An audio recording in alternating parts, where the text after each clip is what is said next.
A massive group of unprotected civilians surrounded Kim Jong-un's President Palace in Pyongyang, North Korea. At the exact same moment, equally large gatherings occurred in Tehran, Baghdad, Moscow, Washington, D.C., Beijing, Tel Aviv, and dozens of other global seats of military power. Of course, those places were heavily fortified and armed against attack, but their defense systems were built around the thwarting of traditional assault techniques. This was a radically different scenario. At precisely the same moment, a unified international siege began. Without warning or declaration of war, the unknown masses rushed the various gates and fortifications that stood between them and the sources of global conflict. None of the attackers wore body armor or displayed a flag of allegiance. They carried no weapons either. Their synchronized actions were met with immediate and deadly retaliation by those guarding the leaders behind the walls.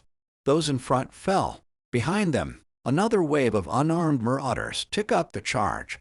They too were shot dead. Behind them, the next wave climbed over the bodies of the dying and marched even closer to the goal.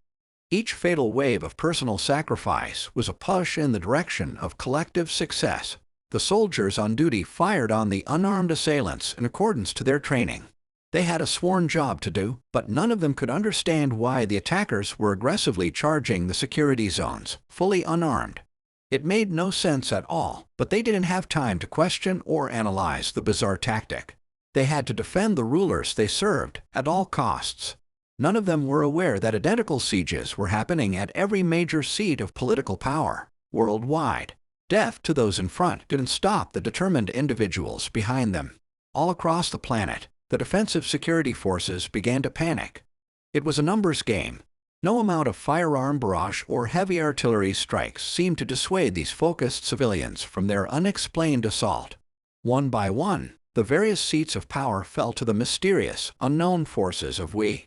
In most cases, the security details simply ran out of ammunition and were overrun. Casualties of the unified assaults were extremely high, but none of them cared. They too had a job to do. In a matter of hours, every major superpower on Earth had fallen to the masterful strategy. With the head of each snake decapitated, then the governmental body soon withered and died also. The citizens of those nations might have initially feared the dangerous vacuum of power and aggressors from other nations, but it was a baseless worry. There were no aggressors left to attack the defenseless. What remained after the dust settled was compromised of civilian-based municipal officials and health experts. They were largely spared eradication because every region in the world still needed organization and benign, peaceful leadership. Once the remaining military forces and potential usurpers to the throne were also eliminated, the forces of we introduced themselves to a very startled world through a global simulcast on all radio, television, and internet bandwidth sources. The official broadcast began. Have you ever noticed that ants, bees, and certain other insects have a hive mentality? This is where the needs of the collective group are much more important to them than the personal needs of the individual. 300 ants will immediately sacrifice themselves to build an ant bridge across a stream, which the ant army desires to cross. This